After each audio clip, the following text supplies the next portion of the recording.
है। लेकिन अगर आप रामायण और रामचरितमानस का पठन भी करो तो जगह जगह आपको प्रभु श्री राम की गो भक्ति नजर आ जाएगी। अरे प्रभु श्री राम ने तो जन्म ही गो के लिए लिया। गोद्विज धेनु देव हितकारी कृपा सिंधु मानुष तनधारी। और कहते हैं कि जब प्रभु श्री राम वनवास से वापस लौटे और इस सप्तद्वीप की धरती पर अपना अखंड राज्य कर रहे थे, शासन कर रहे थे, तब उन्होंने विभागों का वर्णन किया और विभागों का बंटवारा भी कर दिया। उन्होंने इस प्रजा के पालन का, पोषण का भार सौंप दिया भरत जी के सिर में। यज्ञ की सुरक्षा का भार सौंप दिया शत्रुघ्न जी के जिम्मे और खुद की सुरक्षा का भार उन्होंने लक्ष्मण जी के जिम्मे सौंप दिया। सारे विभागों का बंटवारा कर दिया, लेकिन गौ सेवा और गौ रक्षा से जुड़े किसी भी विभाग को अपने भाई को नहीं दिया।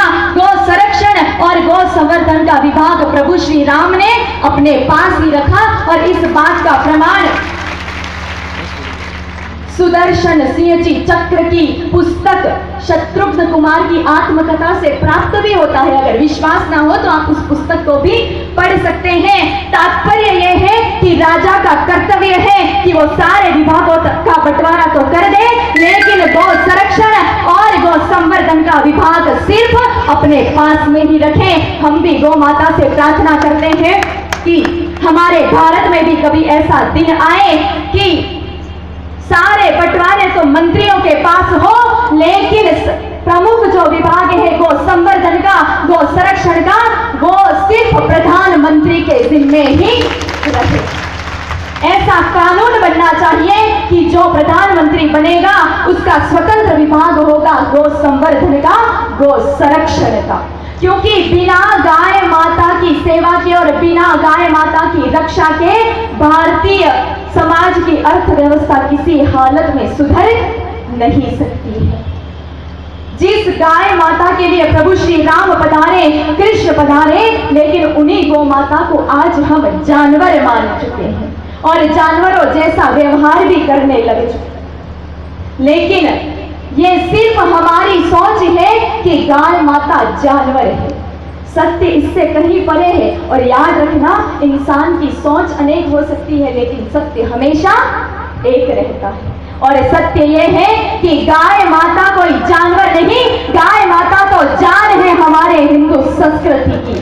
गाय माता कोई पशु नहीं, प्राणी भी नहीं, बल्कि प्राण है हमारे सनातन धर्म की। और पूर्ण सत्य अगर आप सुनना चाहो तो गाय माता तो भगवान की भी भगवान है, जिसके तन में 33 कोटि देवता है, जिसके चरणों में 68 करोड़ तीर्थ है, वो भला जानवर कैसे हो सकती है। अब आप लोग कहोगे हम कैसे मान ले कि गाय माता के तन में 33 कोटि देवता होते हैं। हमने तो बहुत सारी पालोदा की सड़कों पर इधर उधर डोलते देखा गाय माता को, उनमें तो कोई 33 कोटि देवता दिखे नहीं। किसी को दिखे हो तो हाथ करके खड़ा करके बताओ, किसी को दिखे क्या आज तक 33 कोटि देवता? नहीं दिखे।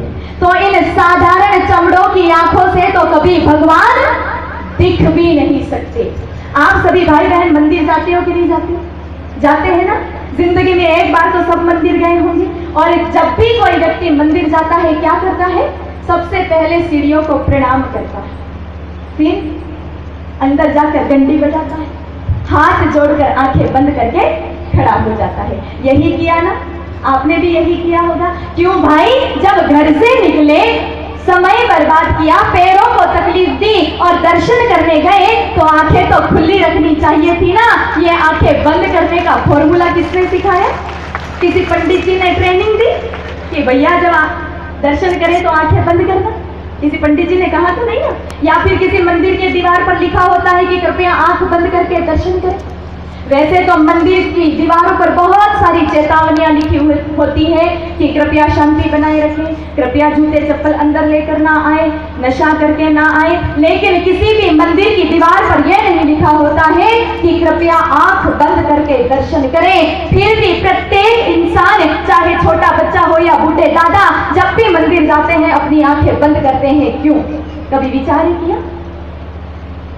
असल बात यह है कि हम अपनी आंखें बंद करते नहीं हैं, आंखें अपने आप बंद हो जाती है। क्योंकि क्योंकि वो परमात्मा हमें प्रेरणा देते हैं कि बेटा इन चमड़ों की आंखों को तो बंद कर और हृदय की आंखों को खोल कर देख।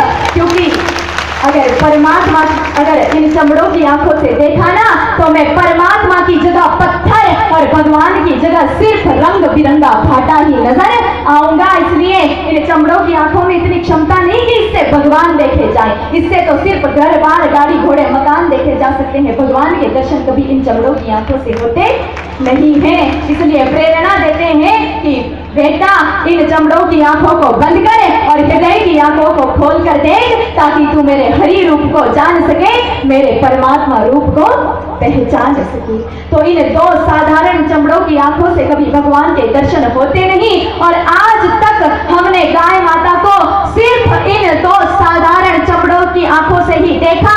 काश की हृदय की आंखों को खोलकर देखते ना तो गाय माता में विराजित 33 कोटि देवता हमें दिख भी जाते, दर्शन भी दे जाते और हमारे जन्म जन्मांतर के पापों को भी मिटाकर चले जाते।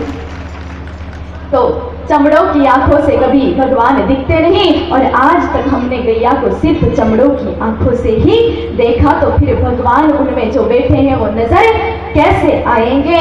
और उस गैया की आज हमने तुलना कर दी भैंस से कि भैंस ज्यादा दूध देती है, गाय माता दूध कम देती है। भैंस का दूध जाड़ा होता है और गाय माता का दूध पतला होता है। और भैंस के दूध में फैट ज्यादा होती है, गाय माता के दूध में फैट कम होती है।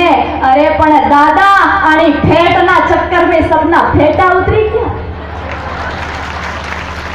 कितने बुड्ढे बुड्ढे दादा बैठे हैं, मुश्किल से 10 के सिर पर फेटे नजर आ रहे हैं। फेटे का मतलब कोई वो 2 मीटर कपड़े से नहीं है, फेटे का मतलब है इज्जत।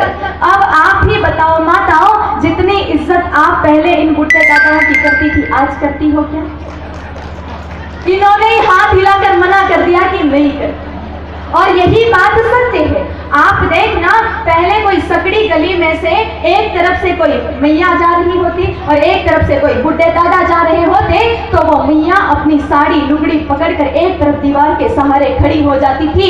विचार करती थी कि मेरे कपड़े दादा को स्पर्श नहीं करने चाहिए, क्योंकि अगर मेरे कपड़े दादाजी को स्पर्श कर गए तो उनकी इज्जत चली जाएगी। होता था कि नहीं होता था? होता था। अब आज देख लो ना, अब आज एक तरफ से मैया आए, एक तरफ से बूढ़े दादा आए, ये मैया हटने वाले नहीं है। आज तो दादा को ही अपनी धोती पजामा पकड़कर एक तरफ ओटली पर चबूतरी पर खड़ा रहना पड़ेगा। दादाजी विचार कर रहेंगे कि मैं खुद ही हट जाऊं, वरना सामने से लाडी आ रही है, कहीं एक्सीडेंट कर गई तो बची कुची इज्जत भी मिट्टी में मिल जाएगी। अब माताओं, आप मुझसे नाराज मत होना, क्योंकि सारा दोष आपका भी नहीं है, दोष है सारी समाज का। आप मुझे एक बात बताओ, आपके इस पालोदा में बिना मालिक की भैंसें कितनी घूम रही हैं? एक भी नहीं। बिना मालिक की बकरियां कितनी घूम रही हैं? एक भी नहीं। और बिना मालिक के गौ माताएं बछड़े बछड़ियां कितनी घूम रही हैं? असंख्य घूम रही है। अब विचार करना, जिस गैया को हम अपनी माँ मानते थे और जब चाहे तब जयकारा भी लगा देते हैं, बैठकर जयकारा लगाने में कोई बड़ी बात नहीं है, जब कथा हो तो जयकारा भी लगा देते हैं। जिस गाय माता को शास्त्रों में माँ कहा है और उसी माँ की आज हमने इज्जत करना छोड़ दिया और सड़कों पर भेज दिया, लोगों के पत्थर खाने के लिए, डंडे खाने के लिए, प्लास्टिक पॉलीथिन खाने के लिए। अब विचार करो, जिसकी माँ की इज्जत नहीं रहेगी तो उसके बेटों की इज्जत कौन करेगा? जब तक हम अपनी माँ की इज्जत करते थे तब अपनी इज्जत भी आसमान की ऊंचाइयों को छूती थी, और जब से हमने गाय माता की इज्जत करना बंद कर दिया तब से हमारी इज्जत भी मिट्टी में मिल गई, धूल में मिल गई। गाय माता दूध के लिए नहीं होती है, दूध दे तो अमृत समझकर पी लेना चाहिए, लेकिन गाय माता तो होती है दर्शन के लिए। और गाय माता न सिर्फ आर्थिक पक्ष को मजबूत करती है, बल्कि हमारे धार्मिक, सामाजिक सारे पक्ष को मजबूत करती है गाय माता। यहाँ पर बहुत सारे विप्र देवता बैठे होंगे, ब्राह्मण बैठे होंगे। मनुष्य के जन्म से लगाकर मृत्यु तक कितने संस्कार होते हैं? 16 संस्कार। हालांकि नाम नहीं याद होंगे किसी को 16 के, आज तो सिर्फ 2 संस्कार याद है। एक तो विवाह संस्कार और दूसरा जो सबका होता है अंतिम संस्कार।